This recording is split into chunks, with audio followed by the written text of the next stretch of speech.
And I realized that that programming is so ingrained to me that I would have some success, I would make investments, but I would make bad investments, which would perpetuate my need to work hard.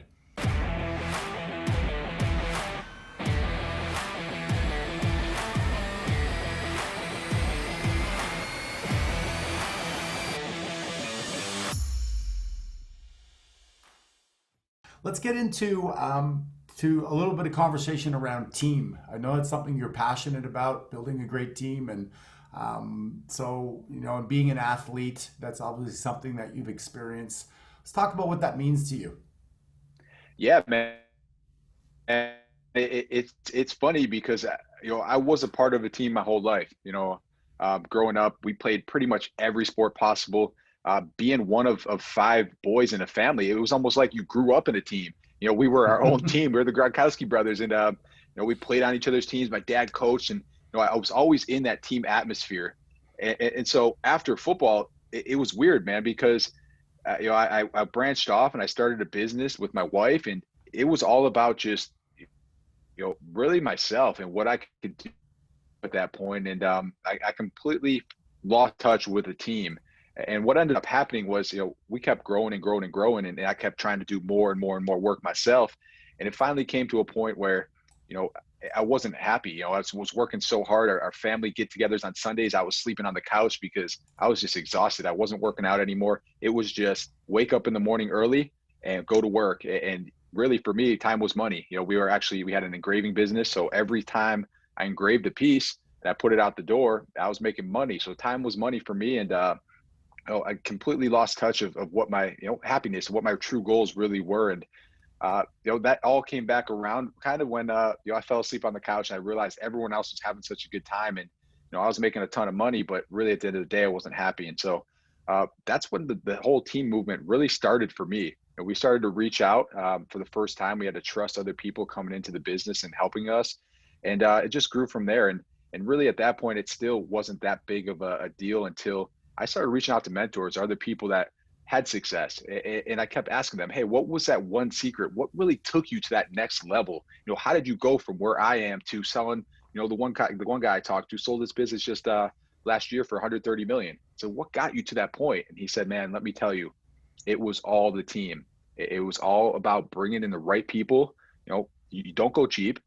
Get good people. That was one of the biggest mistakes they said they made, was that, they just got people just to fill spots. To go get good people, train them the right way, do it the right way right from the start, and build an amazing team, because teams win championships. And then the second he said that, it kind of hit. It was like, wow, you're right. How does a team win a championship in football or in sports? You have to have good players at every single position that you can trust. And that's kind of what it hit me. So 2020 was really a big year for me, just to really put that in motion.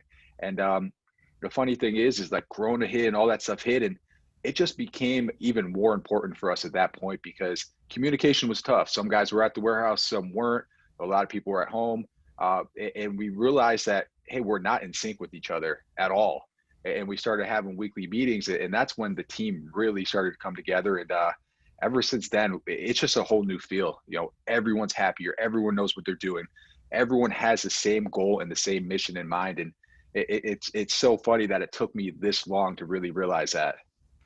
Yeah, it's interesting. The sports is such a great metaphor for running a business, right? You got to know your position, run your route, do your job, and then let the other person do their job and depend on each other. There's a guy, and I'm from Canada, and there's a guy named Ben Cahoon who played for the Montreal Alouettes in the CFL. And he grew up with his brother, and every day when he came home from school, they threw the football at each other 500 times as hard as they could. And they started 2 feet apart, and then they got further and further and further and just whipped the ball at each other. And he's known for Mr. Hands, catching the ball when nobody else could. So, the 10,000 hours of repetition, etc. You growing up, in a sports family, five brothers, how much of that do you think led to, each and every one of you having an advantage? Yeah, man, for us, I always thought, we had competition all the time, so we were always practicing. We were always competing against each other 24/7. Our parents raised us to never, we weren't allowed to stay in the house. It was always get outside, get that energy out. My mom was trying to raise five boys while my dad worked two jobs and, started his own business. So it was all about get outside. You're not playing video games. So we were that house where every kid came over to. It wasn't just the five boys. It was us five, and then at least five other friends as well. And it was backyard baseball, mini sticks in the basement, really anything we can compete in, we did. I mean, even eating dinner, it'd be like, boom, who could eat fastest, who could get back outside, and everything was a competition. So uh, with that too, my dad was our coach, and he pushed all the fundamentals hard as well. So I think that was a big part of it, just actually learning technique. He had his own fitness business as well. He sold fitness equipment. So he brought us in the gym early, and he showed us how to do it the right way, the right form, the right repetitions. And so everything was taught to us at a young age. But really, I think it came down to just the mentality that they taught us as kids. Everything was, you're going to earn it. If you want this, find a way to get it. You're going to earn it. So my dad's big thing was, hey, I had to walk to practice. You guys want to play hockey? You want to complain about waking up early? I had to walk to practice. So if you guys can't walk your bag down to the basement to air it out, or that hockey equipment gets bad, especially if you don't air it out. If you can at least, yeah, you're from Canada, so we're from Buffalo, New York, so we played a Yeah. lot of hockey growing up, and if you can't at least bring your bag down and air it out, then you're not playing anymore. Right. But even further after that, we had to earn everything we had. So we had paper routes. I was working for my dad at the age of 15. We were umpiring at the local baseball diamonds, and if we wanted a car, that was great. Find a way to buy a car. If you wanted to go to college, awesome.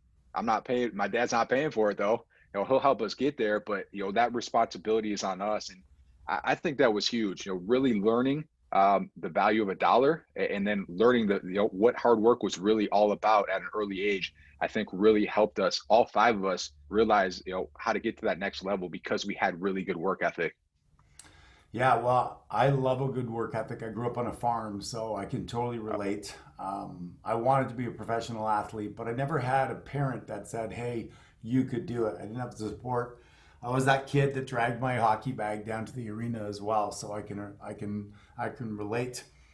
But I'll tell you something. There's a saying that says that what got you there won't get you past there. And one of the things that I've struggled with is I worked hard all my life, many jobs, and I realized that that programming is so ingrained to me that I would have some success, I would make investments, but I would make bad investments, which would perpetuate my need to work hard.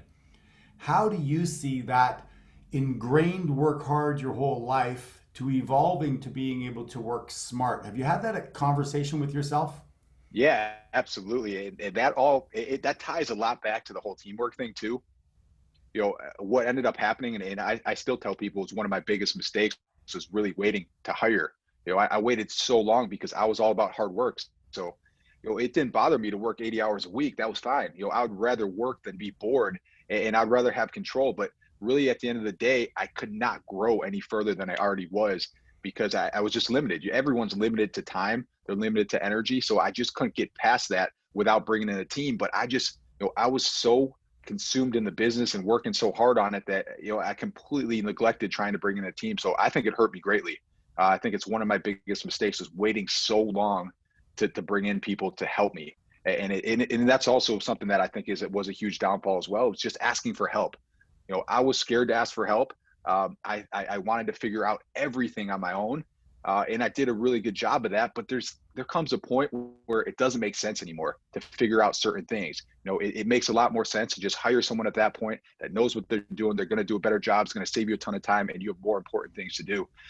So I think hard work definitely gets you there, and then you have to transition once you're there and work smarter and then build a team. And so that's how I see it. I still like to work hard. I still woke up this morning at 4:30 and I was at the warehouse.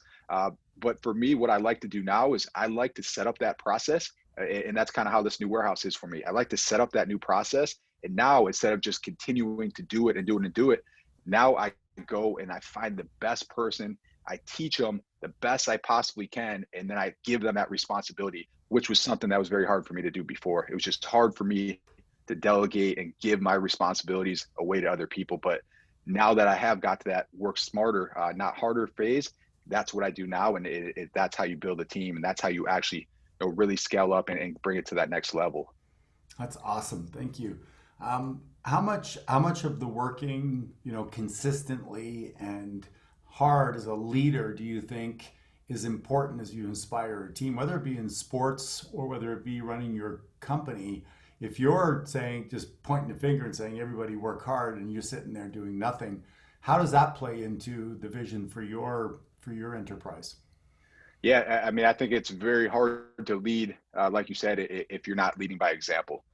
So I've always led by example myself. So I think that's huge.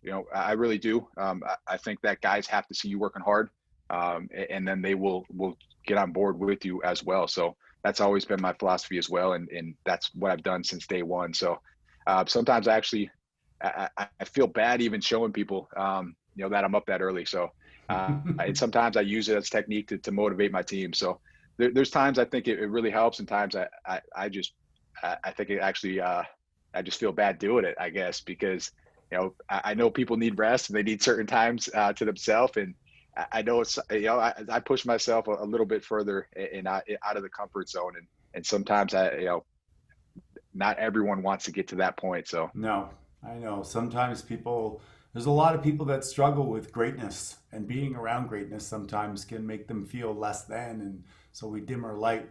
So tell me a little bit, how do you transition from being an athlete to being a business person? Do you have this letdown? It's like they have a saying, once you gone to the moon and come back, what do you do after that?